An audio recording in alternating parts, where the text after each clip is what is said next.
여러분 안녕하십니까? 작년도에 윤석열 대통령이 자유총연맹 기념사에서 뭐라고 강조했습니까? 당시에 윤석열 대통령은 지금 현재 자유민주주의 대한민국 곳곳에서 기생하고 있는 공산 전체주의 세력들과 반국가 세력들을 척결하지 못하면 대한민국 위험에 빠질 수 있다라고 강조했지요. 사실상 더불어민주당 세력들과 문재인 주사파 세력들을 공산 전체주의 세력, 반국가 세력으로 역설한 것 아니겠습니까? 이번 총선은 그야말로 자유민주주의 세력들과 또한 공산 전체주의 세력들인 반국가 세력들인 더불어공산당, 민주당과의 싸움이다라고 강하게 강조한 거죠. 또한 한동훈 국민의힘 비상대책위원장이 연일 국민의힘 후보들에게 강조하는 핵심이 무엇입니까? 동료 시민 여러분, 동료 국민의힘 후보님들 걱정하지 마십시오. 우리의 상대는 바로 전과사범 이재명 같은 또한 조국과 같은 범죄자들입니다. 저 범죄자들에게 표를 줄 만큼 우리 국민들 어리석지 않습니다. 다가가십시오. 국민들에게 다가가십시오. 라고 강조하고 있지 않습니까? 자, 지금 현재 이 정말 큰 울림을 주는 글이 나왔습니다. 정성산 TV 좋아요, 구독, 알림은 큰 힘이 되겠습니다. 남북회담 산 증인 이동복의 총선 격정, 남아있는 13척의 배, 자유민주당 고영주. 저도 이동복 선생을 아주 잘 알고 있습니다. 이동복 선생을 아시는 분들은 아시죠? 이동복 선생은 페이스북에 이 격정의 글을 올렸습니다. 존경하는 패친 여러분, 나라를 걱정하는 애국 시민 여러분, 지금 저는 금년 나이가 미수의 늙은이지만 투표일까지 일주일을 남겨두고 있는 40 국회의원 총선거의 종반전 양상에 관해서 여러분과 심각하게 걱정을 나누고 싶습니다.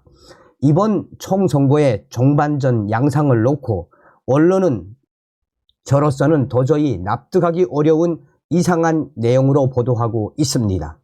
당초 이번 총선거는 원내에서 절대 과반수 의석을 장악한 거대 야당의 무분별한 입법 독재를 심판하는 선거였어야 했습니다. 그런데 어느 순간에 작금의 종반전 양상은 오히려 적반하장으로 야당의 무절제한 비협조로 국정 동력을 상실한 윤석열 정부를 심판하는 것으로 왜곡 변질되고 있습니다. 개인적으로 저는 이 같은 작금의 언론 보도들은 매우 잘못된 것이라고 생각하고 있습니다. 언론이 보도하고 있는 여론조사 결과들은 정확한 것도 객관적인 것도 아니고 누군가의 공작에 위하여 왜곡, 오도되고 있는 것이 아닌가 하는 의구심을 떨어버릴 수 없습니다.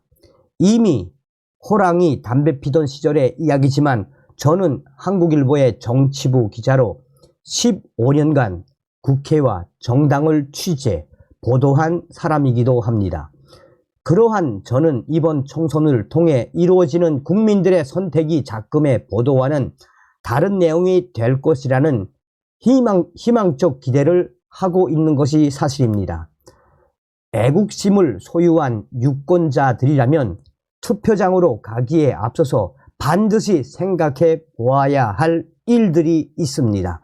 지금 더불어민주당의 대표로 인천 계양을구에서 출마하고 있는 이재명 씨는 대장동 토지 부정 의혹 등 복수의 범죄 혐의로 선거운동 기간 중에도 피의자 신분으로 재판정에 출두하고 있는 사람입니다. 그가 당선되고 또 그가 대표로 있는 더불어민주당이 원내 다수당이 되면 그에 대한 재판이 순조롭게 진행될까요? 결국 22대 국회는 방탄국회라는 불명예의 주인공이 될 뿐더러 이 나라의 사법 정의는 쓰레기 통해서나 찾아볼 수 있게 될 것입니다. 소위 조국혁신당도 큰 문제입니다. 이 당의 대표인 조국 씨는 파렴치 사범으로 1심, 2심에서 모두 유죄 판결을 받고 대법원의 상고 중임에도 불구하고 좌경 성향의 재판부가 법정 구속을 집행하지 않아서 사실상의 기결수가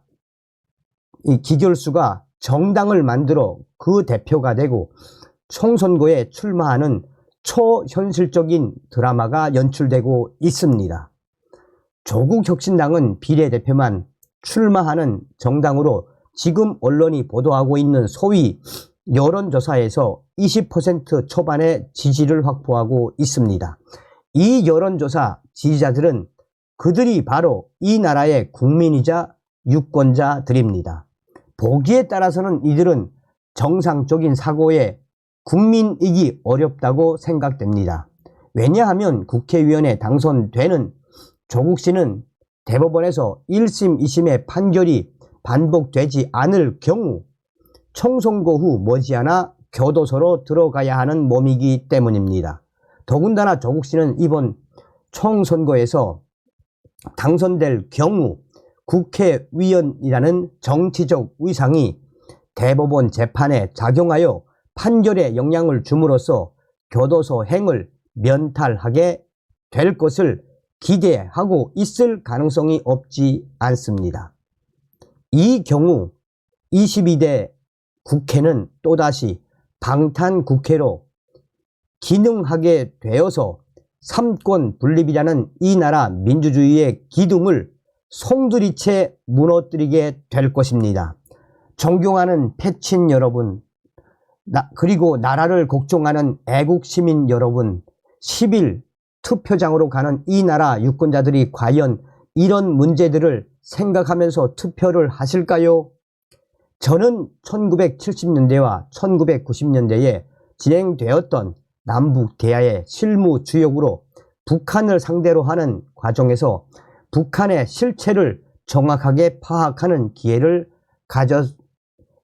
가졌었습니다. 제가 확인한 것은 1945년 해방된 순간 38선 이북은 공산 천지가 되었고 이남의 지역에서는 물론 6.25라는 처참했던 전쟁도 있었지만 하루에 쉬는 날도 없이 대한민국을 건설하는 우익 자유민주 세력과 북한의 지령에 따르는 종북 좌경 세력 간에 눈에 보이지 않는 전쟁이 진행되고 있다는 것이었습니다.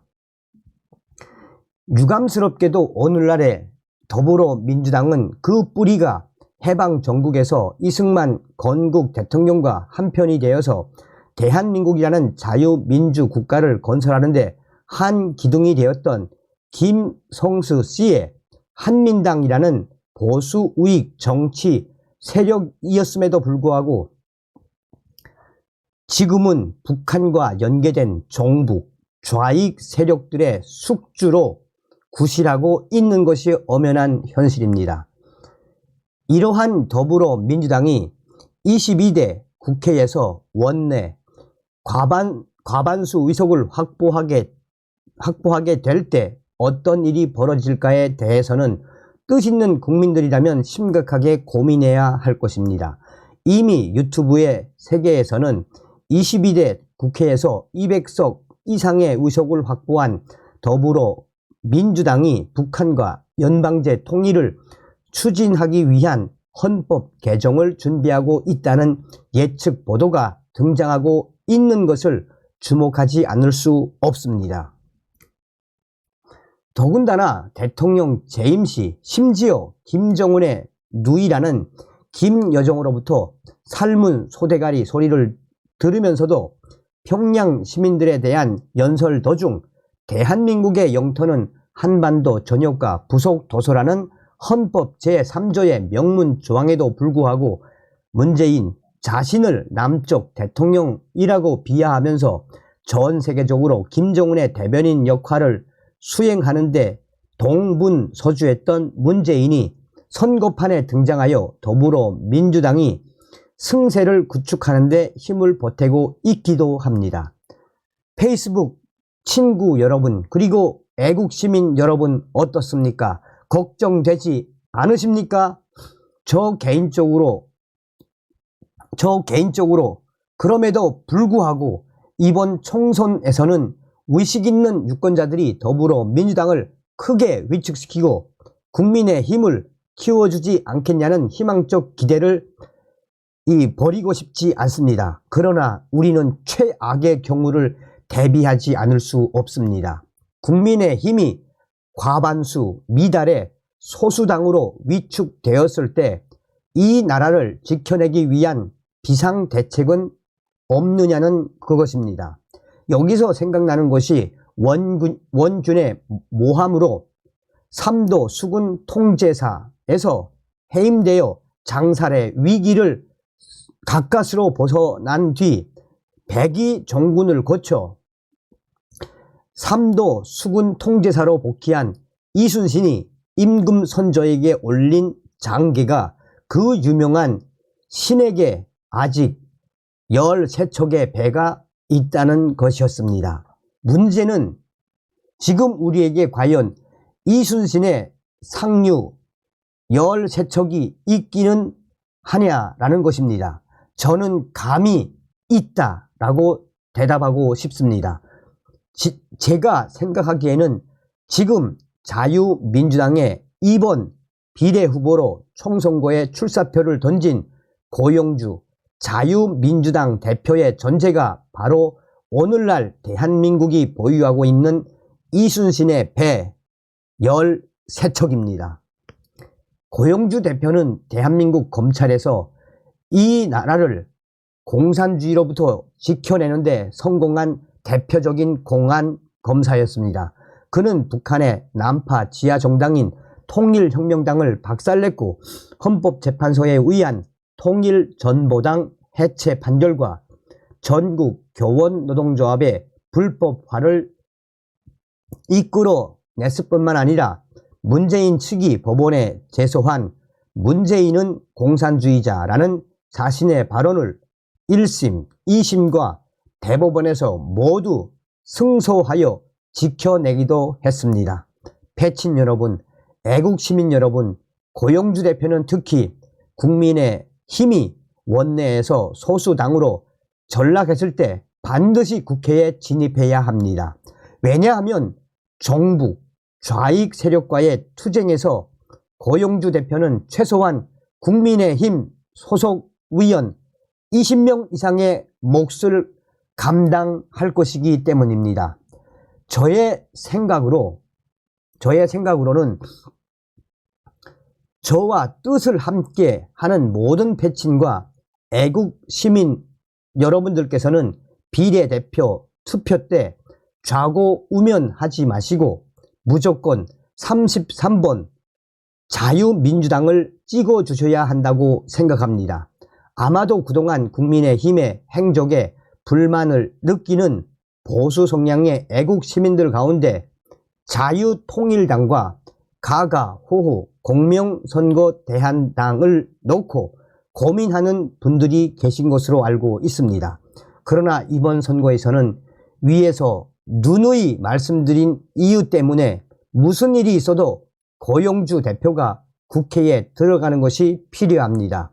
그런데 자유민주당 비례대표 순번 2번인 고영주 대표가 당선되기 위해서는 자유민주당이 초록색 비례대표 정당 투표지에서 전체 투표자의 5%를 득표하는 것이 매우 필요합니다. 존경하는 패친과 뜻을 함께하는 유권자들이 동참해 주실 것을 비로마지 않습니다. 감사합니다. 전 국회의원 15대, 전 남북조절위원회 대변인, 남북고위급회담 대표, 전 명지대 교수 이동복 올림. 다음 시간에 뵙겠습니다. 멸공.